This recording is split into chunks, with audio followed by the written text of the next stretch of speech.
grape skins once before it goes in, because what usually happens is you take the juice and you separate the skins, and then you age it, and then what happens after they age it for a while is they restrain it through the grape skins again, which gives it more sweetness in the wine itself. Another good trivia pursuit question is, what color is red wine juice? Yes. Exactly. That's what it is.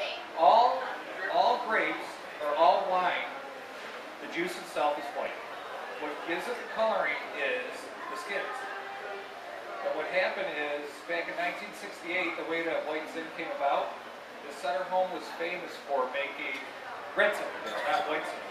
They leave it with skin contact for anywhere from 2 to 3 months, and then they take and make the red Zin itself. They separate the skin with the juice.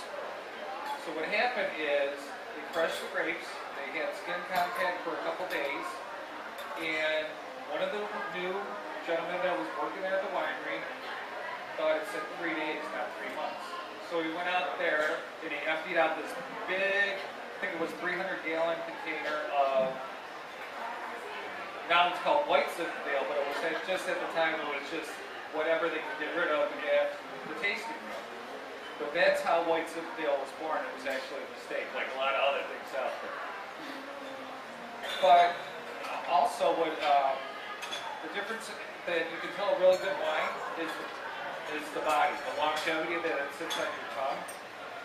Your cheaper wines, you know, like your $2 Chuck and things like that, it tastes good at the beginning, but 2 to 3 minutes later you can't remember what you had, because it doesn't have the body, it doesn't have the structure of the wine itself. That's what I like about it with all the things that we're having this evening, that's accommodating what Ellis is making for us, is it all has some nice body. It helps sit on your tongue for a while, you remember what you had, and you don't drink as much. Because the more that you drink, because you're trying to remember what you have.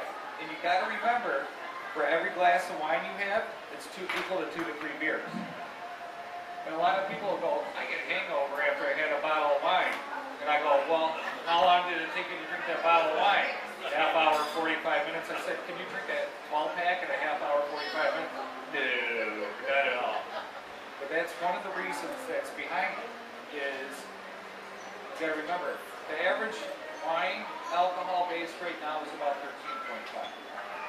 The average beer is anywhere from 4.5 up to about 5.1% per there. So you do the math. And what happens also is, for every glass of wine you have, I also suggest having a glass of water. That way you don't get this dehydrated. Because you gotta remember, even when you're having a beer, 2 to 3 beers, you have something to drink along with it. You don't get as dehydrated.